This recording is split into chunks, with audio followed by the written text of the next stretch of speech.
Polisi berhasil menangkap pelaku penembakan terhadap seorang hansip di kawasan Cakung, Jakarta Timur. Pelaku ditangkap di Pelabuhan Bakauheni saat hendak kabur ke Lampung.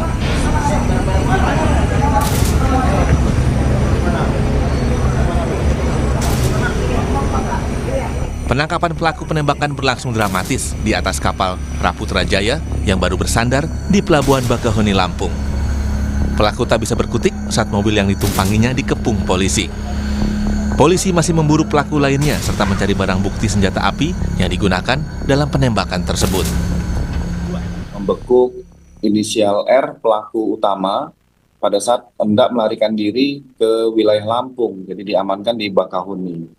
Dari keterangan saudara R, ini akan penyidik saat sekarang masih mencoba untuk melakukan penangkapan kepada pelaku kedua, termasuk untuk menggali informasi senjata api ini berasal dari mana. Usai diotopsi di Rumah Sakit Polri Kramat Jati, Jakarta Timur, jenazah Atim disemayamkan dan disolatkan di masjid yang tak jauh dari kediaman almarhum. Selanjutnya jenazah dimakamkan di TPU Buni, Tipar, Cakung. Aksi berani Hansip Atim mendapat perhatian Menteri Sosial Saifullah Yusuf yang melayat ke rumah duka pada Minggu siang. Mensos berjanji akan memberikan santunan, bantuan rehabilitasi, dan pemberdayaan bagi keluarga korban. Besok tanggal 10 November, dalam suasana peringatan Hari Pahlawan, saya ingin menyampaikan bahwa almarhum ini salah satu contoh pahlawan hari ini yang melakukan sesuatu untuk kepentingan orang lain. Ada rehabilitasi, mungkin beliau juga masih ada traumanya, ya. Nanti kita teruskan dengan pemberdayaan. Jadi kita dampingi sampai betul-betul pulih dan bisa bekerja sebagaimana sebelumnya.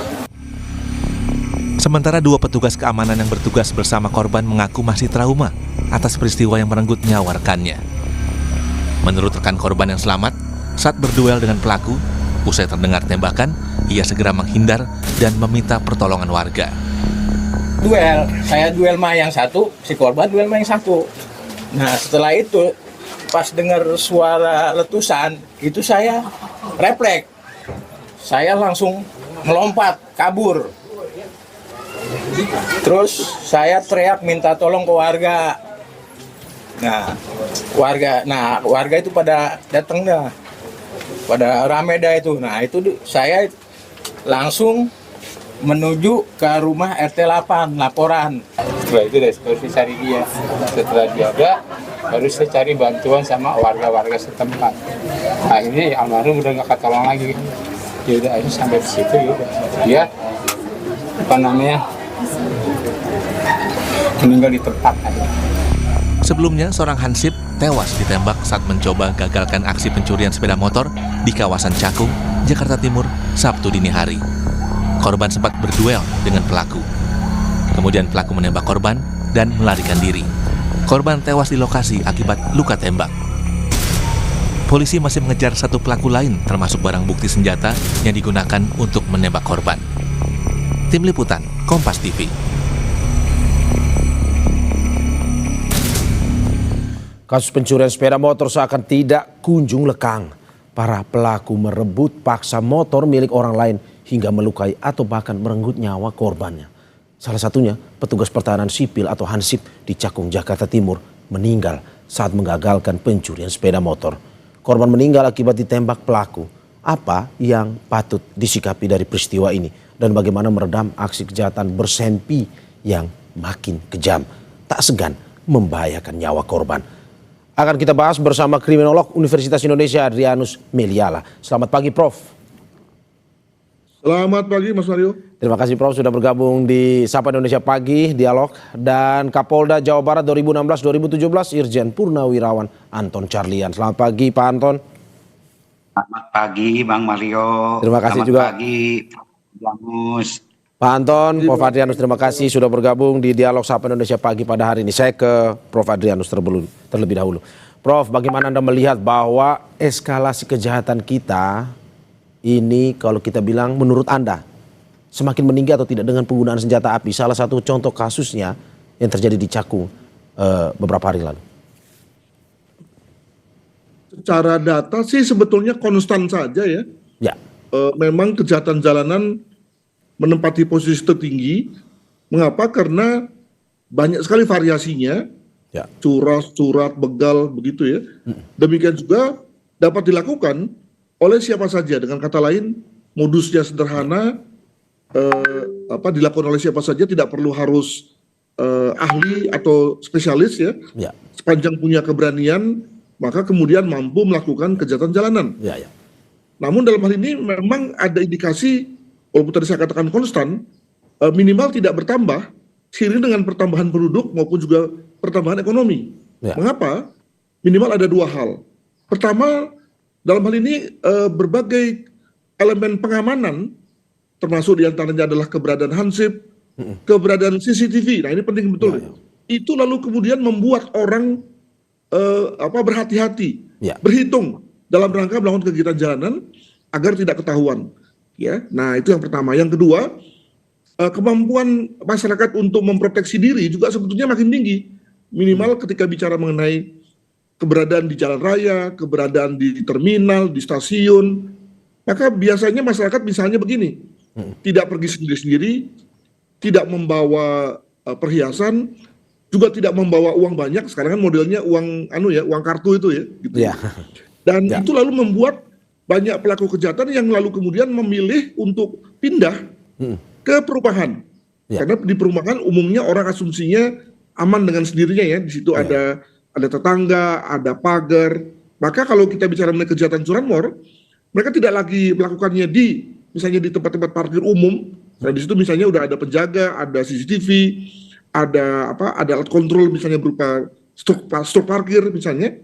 Maka kemudian tempatnya dilarikan atau dipindahkan ke rumah-rumah yang lalu, nah ini dia nih, ada saja masyarakat yang kemudian lalai ya, memarkirkan motornya di depan rumah, dan itu yang kemudian lalu menjadi sasaran pelaku curanmor. Demikian. Oke, Prof, tapi kalau kita melihat dengan penggunaan senjata api khususnya, terutama dalam kasus yang terjadi di Cakung, menurut Anda intensitas kejahatan ini, kriminalitas ini semakin berbahaya, semakin tinggi dengan penggunaan senjata api yang dulu mungkin lebih tradisional, sekarang menggunakan senjata api?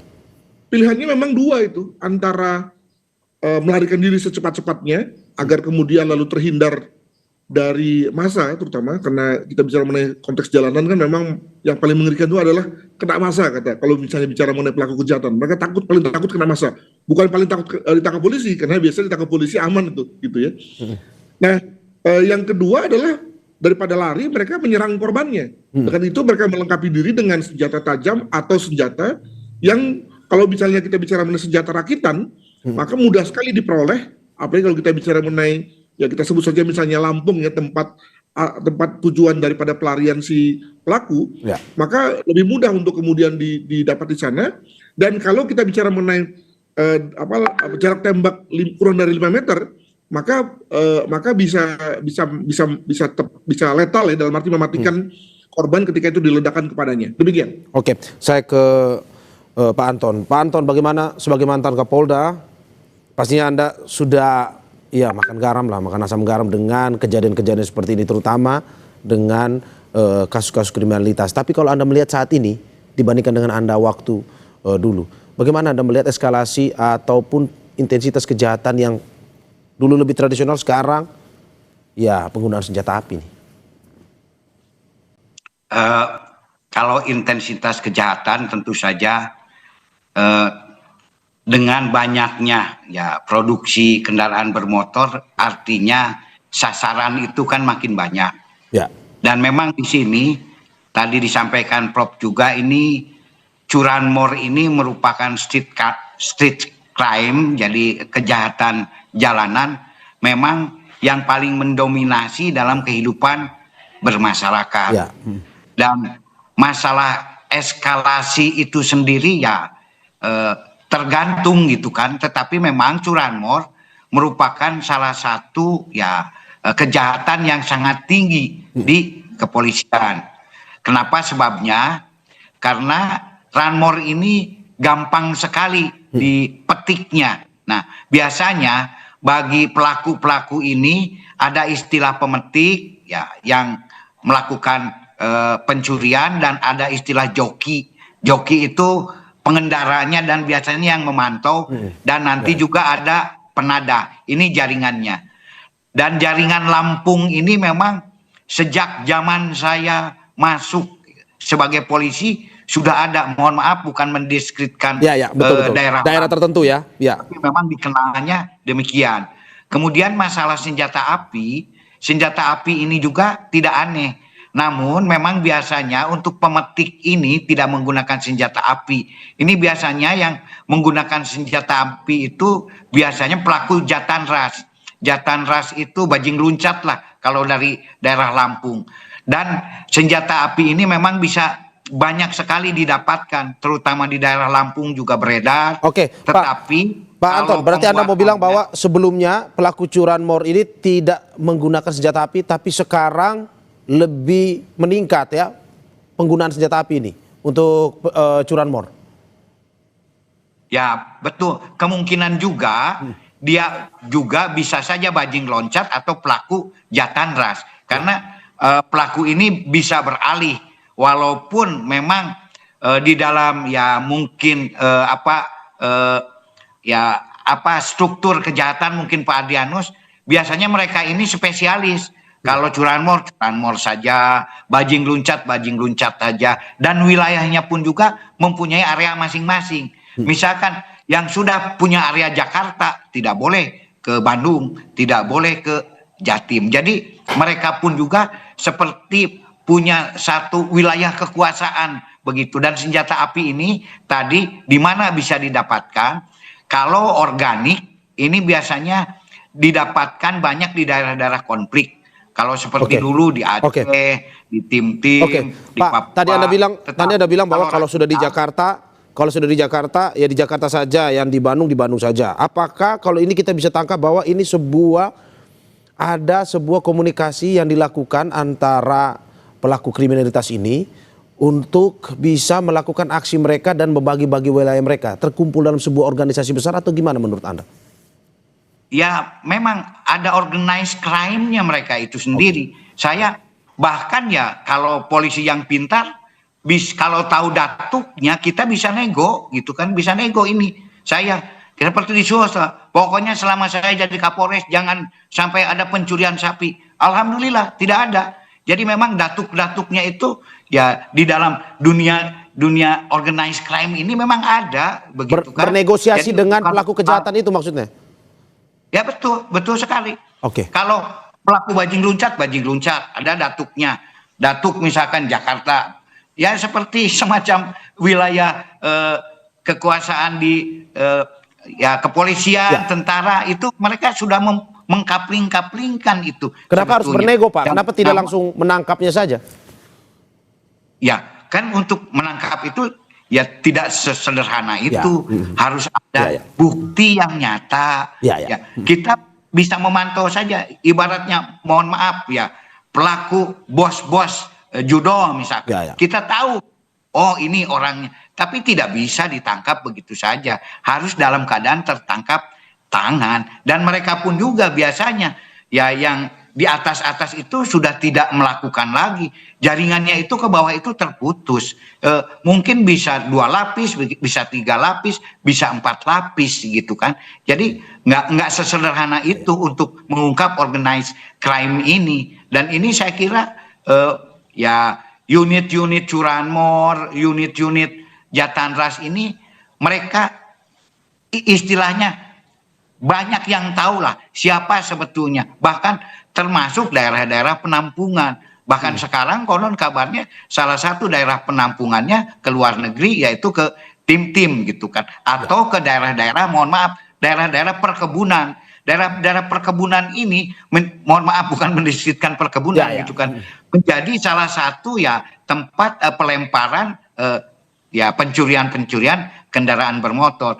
Nah, namun tadi kalau untuk senjata rakitan biasanya kalau di Jawa Barat itu di Cipacing. Kenapa Cipacing? Karena di Cipacing itu tempat ya pembuatan senjata-senjata untuk berburu gitu kan. Di mana ada tempat pembuatan kerajinan senjata untuk berburu, di sana biasanya berkaitan juga dengan senjata-senjata rakitan. Nah, termasuk di Jawa Timur. Nah, apakah ini juga senjata rakitan atau senjata organik, nah ini kan kita perlu diperiksa dengan lab Lebih krim. lanjut lagi, ya, Apa betul. sebetulnya balistiknya itu. Oke, Pak Anton. Oke. Karena alurnya itu nanti jelas dari selongsong pelurunya itu. Kalau kita tahu, oh ini senjata rakitan, oh ini senjata organik, nanti akan ketahuan setelah dari hasil balistik dan lapor gitu kan. Itu. Ya, sebelum saya ke Prof. Adrianus, saya juga ingin menegaskan lagi bahwa ini tidak ada mendiskreditkan daerah tertentu. Ini bagian dari dialog untuk mencari terkait dengan kriminalitas yang sedang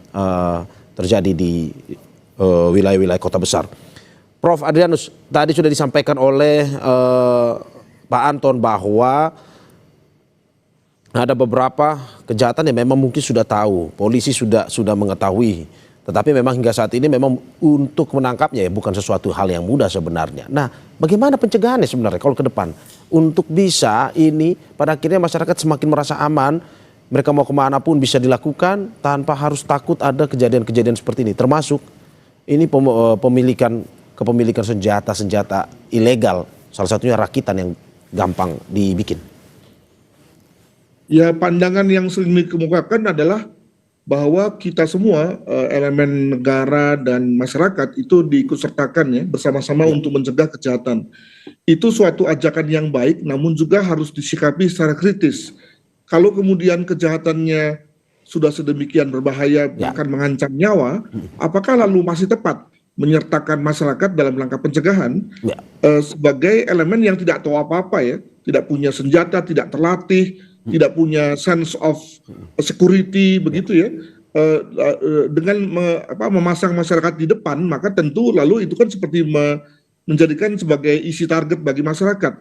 Jadi dengan kata lain, kalau kita bicara mengenai pencegahan kejahatan, maka ada komanya tuh.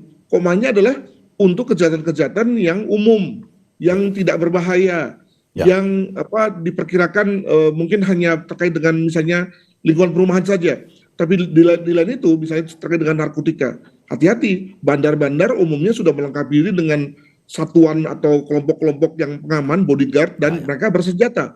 Demikian juga misalnya para pelaku, mulai dari pelaku judol tadi dikatakan oleh Pak Anton, pelaku pencucian uang, semuanya pasti ada elemen di mana mereka mampu melawan, mampu melakukan retaliasi kalau kemudian ada masyarakat yang menyergap mereka, yang mengetahui bahwa mereka tengah melakukan kejahatannya. Dan sekali lagi, ini kan menempatkan jadi kasus ini memang menjadi satu kasus yang menarik dari segi bahwa untuk kejahatan yang bersifat jalanan dan bersifat kecil pun para pelakunya sudah menguasai atau melakukan satu hal yang bisa mencelakakan masyarakat. Maka bagaimana dengan kejahatan yang makin tinggi, makin canggih? Maka apakah lalu kemudian pelakunya bisa dengan naif begitu saja ketika ada masyarakat yang gerbek? Pasti tidak. Untuk itu maka satu pihak ya masyarakat juga harus hati-hati dalam rangka melakukan suatu upaya pencegahan hingga penangkapan. Karena memang kalau nunggu polisi ya tentu lama ya dan keburu lari itu ya. Maka memang masyarakat juga diharapkan untuk berpartisipasi cepat tapi juga tidak mengabaikan keselamatannya. Prof, termasuk juga kalau membiarkan kepemilikan senjata secara ilegal ini semakin marak akan berbahaya juga menurut Anda ya? Saya kira Indonesia beruntung ya tidak memberlakukan rejim penggunaan dan pemilikan senjata api ya. Bandingkan dengan negara-negara lain yang melakukan itu, dan kita tahu hebohnya mereka karena misalnya ada penembakan massal dan seterusnya. Nah, tetapi walaupun dibilang kita tidak mengenal pemilikan dan penggunaan, tapi jangan lupa bahwa ada saja kalangan yang kemudian lalu menguasai secara tidak berhak. Tadi akibat daripada mereka menguasai dari daerah konflik, dari membeli di pasar gelap, melakukan atau mencari dari senjata rakitan yang dalam hal ini dengan teknologi bubut sederhana, maka sudah bisa diperoleh suatu senjata yang rada-rada letal tuh. Dengan kata lain, oke lah kalau misalnya jarak tembak 10 meter pasti kemana-mana tuh arah tembaknya. Tapi kalau 2-3 meter maka pasti sudah bisa mematikan. Dan yang lebih penting lagi adalah bahwa tampilannya udah bikin orang ngeri ya, bikin orang takut dan kemudian lalu tunduk pada perintah daripada si pembawa senjata. Prof, sebelum saya ke Pak Anton, saya ingin bertanya lagi kepada Anda. Ini membaca data dari Pusiknas Barreskrim Polri. Ini mencatat tren terbaru menunjukkan senjata api tidak hanya muncul dalam aksi perampokan atau teror bersenjata, tapi terjadi peningkatan penggunaan senjata api dalam kasus cekcok antara warga, pertikaian pribadi, dan aksi spontan akibat emosi saat lebih privat permasalahan ini, tetapi menggunakan senjata api. Perlu kita takutkah ke depan dengan kejadian seperti ini? Jangan lupa tadi juga disetujui oleh Pak Anton bahwa untuk senjata rakitan itu beredar di masyarakat. Dan yang kedua adalah, nah ini juga menarik nih, adalah soft gun. Ya, soft gun juga begitu. Kalau ditembakkan di jarak dekat, maka bisa membuat luka pada tubuh ya, dan bahkan bisa masuk ke dalam tubuh. Nah, yang menariknya lagi adalah bahwa walaupun soft gun itu sudah prevalent ya, sudah banyak dimiliki oleh masyarakat untuk tujuan mulai dari tujuan sport hingga tujuan hobi. Tapi regulasinya rendah sekali, regulasinya lemah sekali. Maka saya kira menjadi call bagi kita untuk mendorong regulator melakukan atau membuat regulasi terkait dengan soft gun, agar kemudian tidak ada orang yang petantang-petantang ya dengan membuat soft gun yang mana dari jarak 2-3 meter pasti kelihatan betul sebagai senjata api yang real dan organik begitu. Demikian. Oke, saya ke Pak Anton. Pak Anton, seperti data yang saya baca tadi, takutnya pengguna senjata api ini tidak lagi di kejahatan-kejahatan curanmor, kejahatan keras, tapi masuk ke ruang-ruang privat warga. Orang bercekcok pribadi tiba-tiba mengeluarkan senjata api untuk menghabisi korban. Menurut Anda seperti apa ke depan, Pak? Saya kira betul kata Prof. Adrianus, di Indonesia ini kan memang tidak diizinkan warga untuk mendapat kepemilikan, dan apabila ada yang kedapatan punya senjata api kan itu ada undang-undangnya juga cukup keras loh, undang-undang darurat kepemilikan senjata api. Nah, di dalam hal ini untuk preemptif dan preventifnya masalah senjata api itu sendiri, ya kita bisa lihat kalau yang resmi-resmi seperti di organisasi tembak ya. Tembak itu kan justru tidak pernah terjadi misalkan pelanggaran-pelanggaran. Nah, justru di sini yang terjadi pelanggaran ini adalah kepemilikan yang liar. Nah, untuk mengetahui kepemilikan yang liar ini kan ibarat mencari jarum di tengah hutan gitu kan. Tapi bukan tidak bisa, itu juga bisa misalkan di area-area di mana tempat adanya senjata api itu diperketat, seperti area-area ya mohon maaf di Bandung, di Cipacing misalkan, itu lebih diadakan pencegahan keluar masuk area konflik, karena cuman di sana-sana saja gitu kan, istilahnya area-area tempat beredarnya senjata-senjata api yang gelap itu sendiri gitu kan. Dan saya kira kalau warga itu sendiri menggunakan senjata api ini kadang-kadang kan tidak ditembakkan tapi ditunjukkan. Tapi kalau ditunjukkan itu mohon maaf, replika senjata api saja sekarang ini banyak. Korek api saja udah persis seperti senjata api. Nah, makanya jangan digebiar uyah gitu kan. Tapi apakah betul itu kepemilikan senjata api? Dan yang diledakkan saya kira hanya beberapa kasus saja di sini.